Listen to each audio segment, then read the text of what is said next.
ഇവിടെ നിഷ്ക്രിയമാണെന്ന് ഞാൻ പറയില്ല. ദാ അങ്ങോട്ട് നോക്കൂ, എത്ര ക്രിയാത്മകമായിട്ടാണ് അവർ ജോലി ചെയ്തതെന്ന് നോക്കൂ. പിന്നെ എന്ത് നിഷ്ക്രിയത്വമാണ് നിങ്ങൾ ആരോപിക്കുന്നത്? ഈ ക്യാമറ ഓഫ് ചെയ്യണമെങ്കിൽ ഞാനൊരു കാര്യം പറയാം. ഓഫ് ചെയ്തോളൂ. ഇവിടെ ഇപ്പൊ ഈ കാട്ടാപ്പള്ളി നാഗേന്ദ്രനെ ഒതുക്കി കഴിഞ്ഞാൽ മൊത്തത്തിലുള്ള എല്ലാ പ്രശ്നങ്ങളും തീരും. ഒരിക്കൽ ഞാനൊന്ന് ശ്രമിച്ച് നോക്കിയതാ. 2 മാസമാ ആശുപത്രി കിടന്നത്. ഇപ്പൊ മല്ലഞ്ചിറയിലെ ചന്ദ്രമോഹൻ കണ്ടുവച്ചിരിക്കുന്ന ബുദ്ധി ഏതായാലും കൊള്ളാം. മുള്ളിനെ മുള്ളുകൊണ്ട് തന്നെ എടുക്കുക. കാട്ടാപ്പള്ളിയെ വിഴുങ്ങാൻ പറ്റിയ ഒരു മറുനാടൻ ചട്ടമ്പിയെ കണ്ടുപിടിക്കുക. എന്നിട്ട് എസ്റ്റേറ്റും ബംഗ്ലാവും അയാൾക്ക് വിൽക്കുക. പുറം നാട്ടിൽ ചട്ടമ്പിമാരേറെയുണ്ട്. പുലിക്കണ്ടം കോയ, ചെങ്കൽപ്പാളയം മുത്തുരാജ്, കോയമ്പത്തൂർ മണിസ്വാമി. പക്ഷെ കാര്യമില്ല, ഇത്രയും കാശ് മുടക്കി ഈ ബംഗ്ലാവും തോട്ടവും മേടിക്കാനുള്ള കാശവന്മാരായില്ല. എനിക്ക് കൂടി കമ്മീഷൻ കിട്ടുന്നൊരു കാര്യമായതുകൊണ്ട് ഇത്തിരി ബുദ്ധിമുട്ടിയാണെങ്കിലും അവസാനം കണ്ടുപിടിച്ചു. കർണാടകയിലെ പോലീസ് ഫയലിൽ നിന്നാ തപ്പിയെടുത്തത്. കക്ഷിയുടെ പേര് വീരേന്ദ്ര മല്ലയ്യ. 37ഓളം തല്ലുകേസുകൾ. അതിൽ ശിക്ഷിക്കപ്പെട്ടത് ഒരു കേസിന് മാത്രം. അതും പൊതുവേദിയിൽ വെച്ച് കേന്ദ്രമന്ത്രിയുടെ കർണക്കുറ്റിക്കടിച്ചതിന്. ഹിസ്റ്ററി വെച്ച് നോക്കുമ്പോ പുള്ളി 10 കാട്ടാപ്പള്ളിമാരെ ഒറ്റയ്ക്ക് തിന്നും. അല്ല, ഇതിന്റെ ബ്രോക്കർ ഞാനാണെന്ന് പറഞ്ഞ കാട്ടാപ്പള്ളി എന്നെ കൊല്ലുന്ന എന്റെ പേടി. നിനക്ക് പോലീസ് പ്രൊട്ടക്ഷൻ ഞാൻ തരും. എങ്ങനെ? ഏതെങ്കിലും മോഷണ കേസ് പിടിച്ച് അകത്താക്കിയാ പോരെ. അയാളിത് വാങ്ങുന്ന എന്താ ഉറപ്പ്? ഞങ്ങൾ ഇന്ന് തന്നെ പോവുക. മല്ലയ്യയുടെ അനുജനെ പോലെ കൂടെ നടക്കുന്ന ഒരാളുണ്ട്, മുരുകൻ. അവൻ പറഞ്ഞ മല്ലയ്യ ഒന്നും തട്ടിക്കളയത്തില്ല. ആദ്യം ഞങ്ങൾ ചെന്ന് മുരുകനെ പിടിക്കും. എന്റെ മേൽനോട്ടത്തിൽ ഒരു പണി നടക്കുമ്പോ അതിൽ ഒരു കുറവുണ്ടാവരുതെന്ന് എനിക്ക് നിർബന്ധമുണ്ട്. ആ പട്ടിയിലൊക്കെ സ്ട്രോങ് ആയിട്ട് അടിക്ക് 2 ഇഞ്ചിന് ആണിയൊക്കെ വാങ്ങിച്ചതന്നല്ലേ. ഈ സിമന്റ് ഒക്കെ ഇങ്ങനെയാണോ കുഴക്കുന്നത്? നന്നായിട്ട് കുഴച്ച് തേച്ചാലേ സെറ്റ് ആവുള്ളൂ. ഈ മേൽനോട്ടം എന്ന് പറയുന്നത് ഈ പെമ്പിള്ളേരുടെ മേത്തോട്ടുള്ള നോട്ടമാണോ? ഞാൻ ലോറി വെറുതെ മനസ്സിലായി. ചുമ്മാ നിൽക്കാതെ വാ മുരുക, ഒരു കൈ നോക്കാം. സാറിന് കൈ നോക്കാൻ അറിയത്തില്ല, പിന്നെ വായി നോക്കാനേ അറിയൂ. അതെ, എനിക്ക് ഈ ചീട്ടുകളി മദ്യപാനൊന്നും ഒരു ശീലമില്ല. ദിവസവും ഇവിടെ വന്നാ മതി, ശീലമായിക്കോളും. ഈ ചന്ദ്രന്റെ ചിട്ടി കമ്പനിയിൽ ജോലിയൊന്നുമില്ലേ? ഇവിടെ വന്നിരുന്നിനി അതും പൂട്ടിക്കണോ? അത്യാവശ്യമാണ്, അവര് വിളിച്ചോളും. ആശാൻ ചീട്ടർക്ക്. അതെ, കുറച്ച് പണിക്കാരെ കൂടുതൽ നിർത്തണം. ഇല്ലെങ്കിൽ ഇത് ഏത് കാലത്ത് തീരാനാ? ഇത് എന്തൊരു ജംബോ സർക്കസാ? ആ സാധനങ്ങളൊക്കെ പെട്ടെന്ന് ഇറക്കിയേ, എനിക്ക് വണ്ടി വർഷം കൊണ്ടോളാം. അപ്പൊ ലോറിയിൽ ഇരിക്കുന്ന സാധനങ്ങളൊക്കെ ഞങ്ങൾ എവിടെ കൊണ്ടുപോയി വെക്കും? എടാ, തൽക്കാലം വണ്ടി അവിടെ കിടക്കട്ടെ, അവരത് വീടായിട്ട് ഉപയോഗിക്കല്ലേ. വീടായിട്ടാ? ദൈവമേ, എന്താണോ? അല്ല, ബോണറ്റ് കക്കൂസാക്കിയോ നോക്കിയതാ. ചേച്ചി, മഴ വരാൻ പോണ്ടല്ലോ, ഇനിയിപ്പോ എന്താ ചെയ്യാ? കുട്ടി വിഷമിക്കണ്ട, നിങ്ങളെ സംരക്ഷിക്കേണ്ടത് എന്റെ കടമയാ. എല്ലാത്തിനും വഴിയുണ്ടാക്കാം.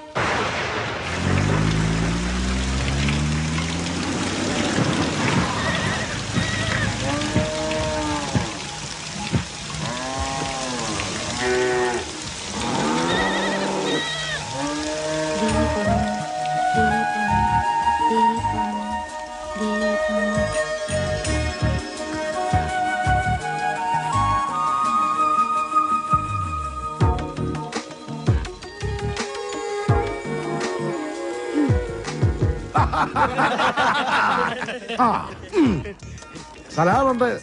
മഴ വന്നപ്പോ മുരുകൻ സാർ ഞങ്ങളെ ഇങ്ങോട്ട് കൂട്ടിക്കൊണ്ട് പോന്നു. ഇനി വീട് പണി കഴിഞ്ഞിട്ട് പോയാ മതി എന്നാ പറഞ്ഞിരിക്കുന്നേ. അല്ല, ഒരു കൈ ഇരിക്കുന്നോ? മുല്ലയ്യ, എന്റെ ബാത്റൂമിന് ലൈറ്റ് കത്തുന്നില്ല. ഒരു പെട്രോമാക്സ് കിട്ടിയ കാര്യം സാധിക്കാമായിരുന്നു. കിട്ടില്ല. ചേട്ടന്റെ ബാഗിൽ മെഴുതിലുണ്ടാവോ? അതിന് കത്തിച്ചിട്ട് ഇല്ല. ചിരട്ട ഉണ്ടാവോ? അതിന് കത്തിച്ച് ആളിച്ചിട്ട്. എല്ലിയ കള്ളൻ മകൻ മുരുക, ഇത് സ്വന്തം വീടായിട്ട് കരുതിയാ മതി. എന്താവശ്യം ഉണ്ടെങ്കിലും മീനാക്ഷിക്ക് എന്നോട് ചോദിക്കാം. എല്ലാത്തിനും ഈ മുരുകണ്ണൻ ഉണ്ടാവും.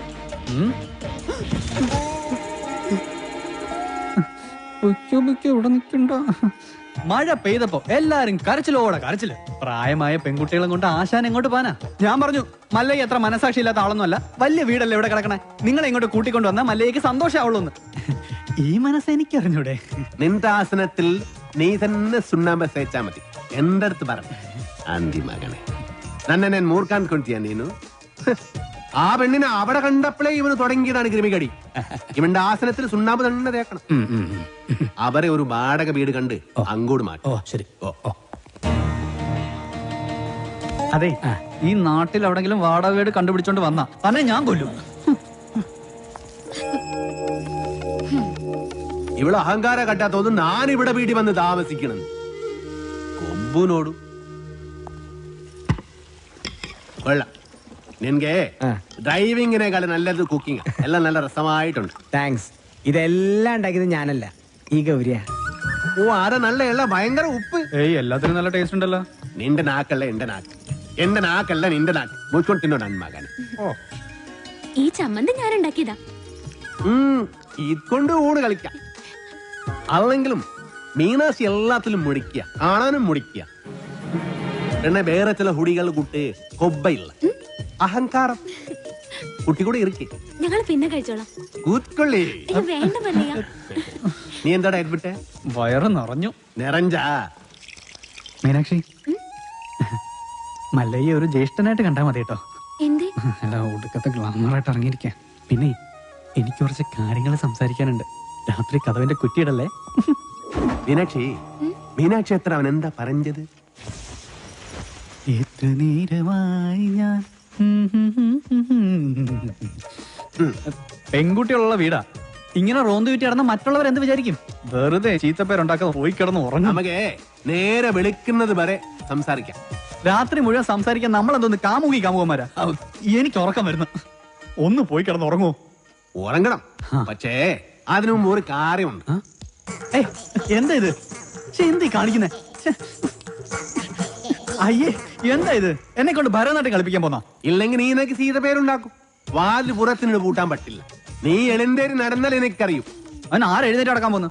കാലിങ്ങനെ അനക്കല്ലേ ശബ്ദം കേൾക്കും. നീ നടക്കുന്ന ശബ്ദവും കാലണക്കുന്ന ശബ്ദവും എനിക്കറിയാൻ പറ്റും. എഴുന്നേറ്റ് നടന്നാൽ ഞാൻ മകനെ കൊള്ളും, ഞാൻ കൊള്ളും. കർണാടക നിറ താഴും താക്കോലിട്ട് ഇറങ്ങിക്കാം. എന്ത് കണ്ടാലും പൂട്ടാൻ.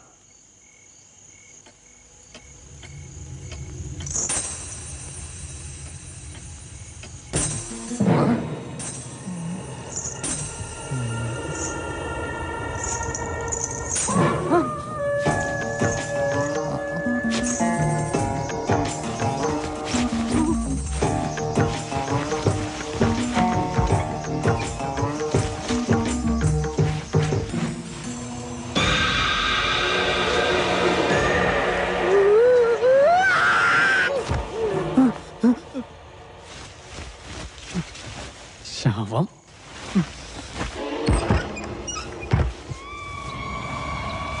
നിൻകൊളോ മല്ലയ്യ എവിടെ ഒന്ന് വിളിക്കുക?